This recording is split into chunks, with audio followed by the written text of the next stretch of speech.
This is the ARLA Elite Series here for race number 4 of 24 in Denver, Colorado. The Smash Beer Pole Award would go to car number 98, driven by Kurt Walker. Starting on Walker's outside would be Leslie Riggs in car number 50, her best starting position of the year.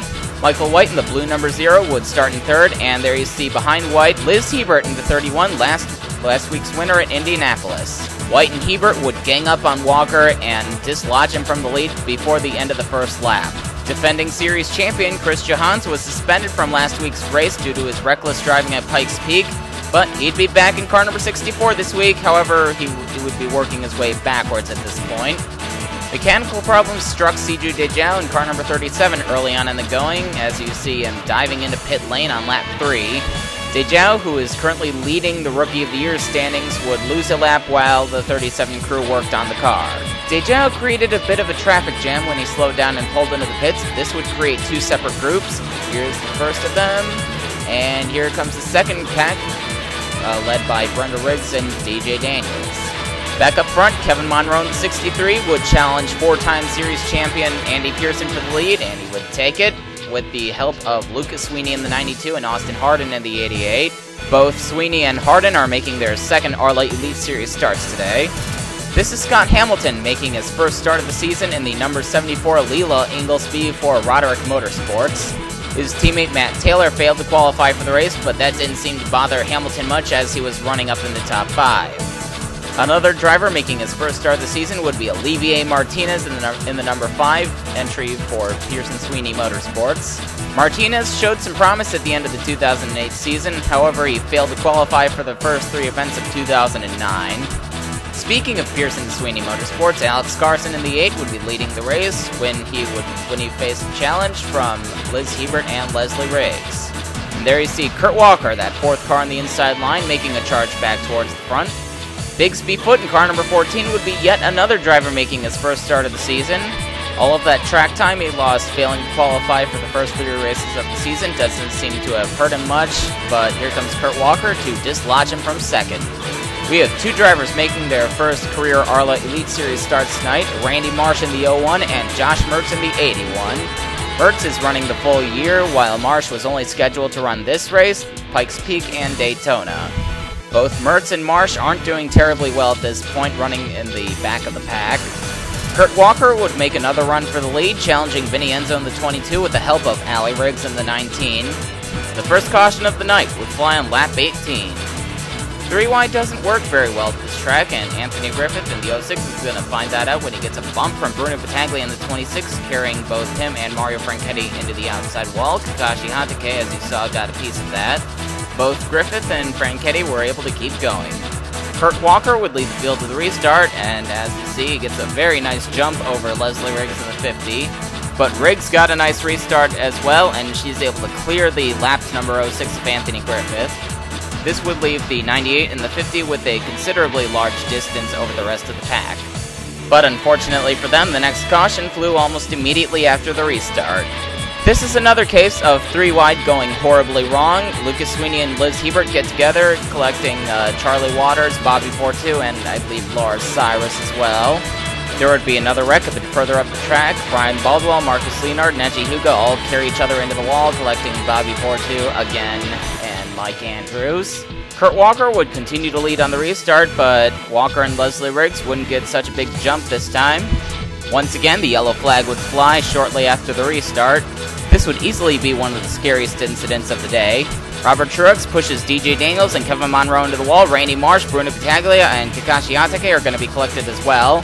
Lucas Sweeney, the 92, slams into DJ Daniels, and there's Charlie Waters. Daniels, Kakashi Hatake, and Waters all go for wild rides. Those were some very hard hits to the driver's side of the 90 car driven by DJ Daniels. This is what Charlie Waters saw. There is the incident right in front of him. Can't see through the smoke. Water slams into the 90 and goes barrel rolling on the apron. The race would be red flagged. We have no word on DJ Daniels' medical condition.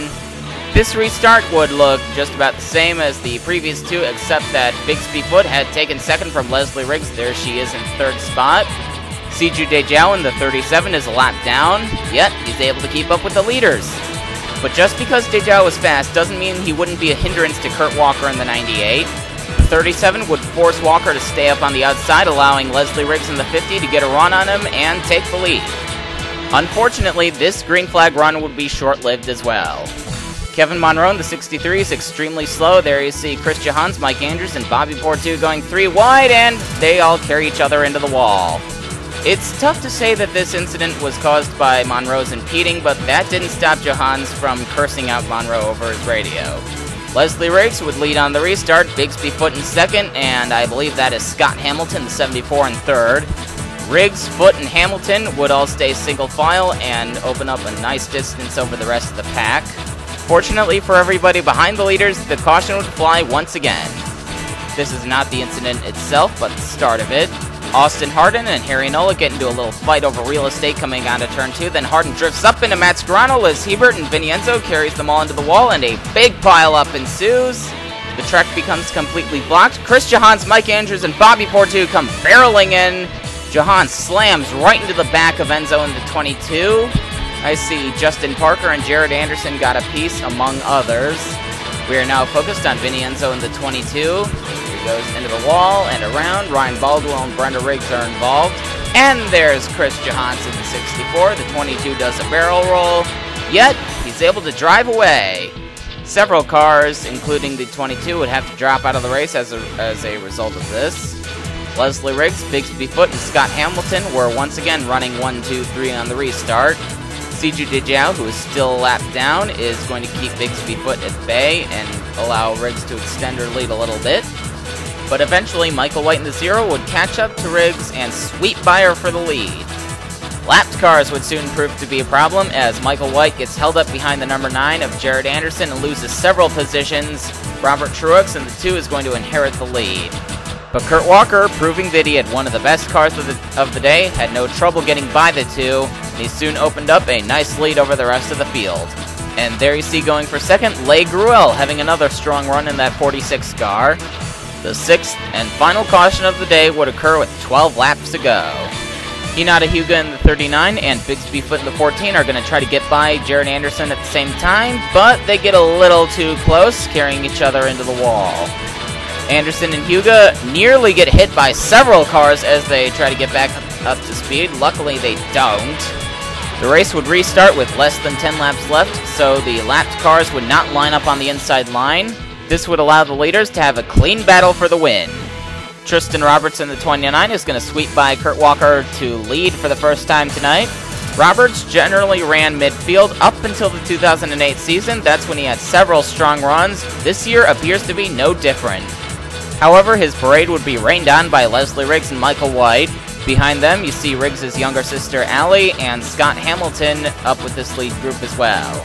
White would eventually overpower Riggs and take the top spot away from her, bringing Scott Hamilton in the 74 with him. Hamilton, driving for a new team, was not expected to do well this year, but so far, he's proving otherwise. Riggs would recover from being passed very quickly. She would take the second spot from Robert Truex and start chasing down White in the closing laps of the race. Coming to the white flag, White's lead would be in serious danger. Riggs would be gaining on him like he was standing still. And coming onto turn 2, White's fears would be realized when Riggs swept by him for the lead, giving him absolutely no time to throw the block. And Riggs would not look back, cruising to her 3rd ARLA Elite Series victory. Interestingly enough, Riggs has gotten all 3 of her victories through last lap passes. And here are the results. Michael White would finish 4th, losing 2nd and 3rd to Tristan Roberts and Leigh Gruel. Kurt Walker in 5th, he led the most laps and gets his best finish of the season. How about Josh Mertz finishing 6th? Keep in mind, this is his first start. We've also got Philip Davidson and Scott Hamilton driving for struggling teams, but they still managed to round out the top 10. And here are the top 10 in points. Allie Riggs takes the lead from Alex Carson. Tristan Roberts, quite surprising to see him running 3rd. Leslie Riggs moves up to 4th. Dale Underwood still remains in the top 10. Kurt Walker moves up into the top 10 with his 5th place finish. I'd also like to point out that everybody in the top 10 is separated by less than 30 points.